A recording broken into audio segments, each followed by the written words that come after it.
So I'd like to test whether or not, in your experiences of when you've actually seen concrete innovation projects be successful, whether or not at the bottom of them somewhere is this kind of foundational contrast, and whether or not it relates to just a recognition in contrast, or it's an emotional contrast, or if it's actually a cognitive counterfactual thing. So would that be okay if that we try and explore that? Bring it on. Great. All right, so John, I'm going to put you under pressure first to start with. Give me an example of somewhere where you don't have to link it to my thing, but just tell me a story about an innovation that you've been involved in and that was successful. So, something that fascinates me is discontinuity. Okay. When things flip. Yes. And they do from time to time, not every day, thankfully, but they do. And a great example, I think, of what you're talking about would be what happened when we could do this peer-to-peer file sharing. Yep. So we invent the MP3 technology in Germany, and wow, suddenly it's possible without huge files, with manageable files, to share stuff on, at that time, still fairly limited computers, but you could share. And people started doing it, and Sean Fanning and other friends put together Napster and all of this. So things were really happening, and it was very much a young person's thing doing. Technically, that was illegal. So there's a problem, there's a bad thing, and much of the music industry said, that is very bad, and we're going to sue you and try and put you in jail and all the rest, and so on. They're pirates, that's piracy. You have to, however, ask the question, which I think, to their credit, Apple amongst others did, which was to say, yeah, but when you've got so many million pirates, maybe we could reframe that. And by seeing it as a challenge, which is effectively what iTunes did. iTunes, for me, was the big innovation, not the hardware of the iPod. What's your opinion? What's your opinion, Karina? Do you have an example? Yeah, well, I think it's about reframing again, picking up on what John said too. Looking at, there's an exercise that I use sometimes on the, when you're ideating and thinking that you want to look at that tension that you're talking about, and where I ask everyone to list an experience of what their current experience. So if you're going to a cafe, for example, and what's your experience today? How are you doing that? You're walking to the cafe, you're looking at the menu. So listing all those elements of that cafe experience.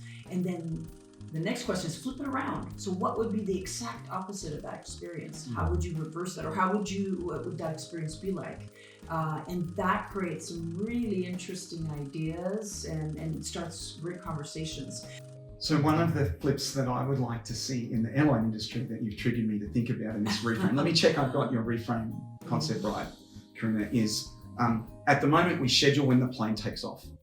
Wouldn't it be really good if you go to the airport and once enough people are flying to where you want to go, then the plane flies? Now this guarantees that the airline can never lose money. We need to change the words, but...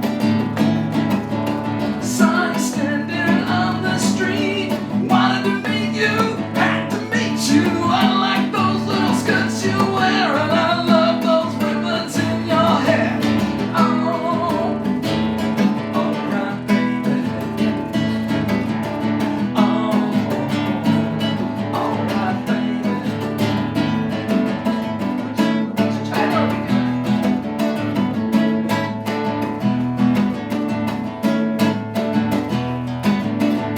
So it's really simple. It's just three. I have a concrete example in concrete. Right? So that's really great because they made concrete with molds, and special things are always difficult. And come on, the architects change in designing buildings 3D, and then they print out the 3D software, 2D pictures, and somebody has to make a mold to put concrete in. And then you got 3D mortar printing and 3D printing, and now there's this organization in the Netherlands has the first 3D printing of concrete because there was their process innovation. They filled the gap and they created a new process on how to do that really effectively. So for me, 3D printed concrete is a great example of doing things differently. Let me tell you one story which I think is maybe representative of this, and you made me think about it, Karina, before when you were talking about the airline. So years ago, a university that I used to teach at said, we would like to sell something to our alumni. Could you come back and deliver a course to students that had enjoyed their experience in your class, both of them, right, or however many it was, right? If we fly you back from Australia and you come teach, what would you like to teach? And I thought, well, let's teach creative problem solving. That might be something interesting to do. It's not a normal MBA thing, and the alumni would come back, right? And then the university said to me, so how much should we charge alumni for this? And I did this contrast thing, and I said, why don't we let them tell us? We have room for 50. Let's do a reverse auction. It's Dutch, it's Holland after all, like a flower auction, right? And instead of bringing the price down, what we'll do is we'll just say, we're offering this class. Tell us how much that you want to pay, and we'll take the top 50 prices, and we'll maximize maximize their revenue. We'll have 50 people there. For me, I'd come back to your more general point, which is the power of reversals to force thinking in new directions, because that's what I think you're getting at. And back to creative techniques, that's one of De Bono's, one of the others. Yeah. It's a powerful one.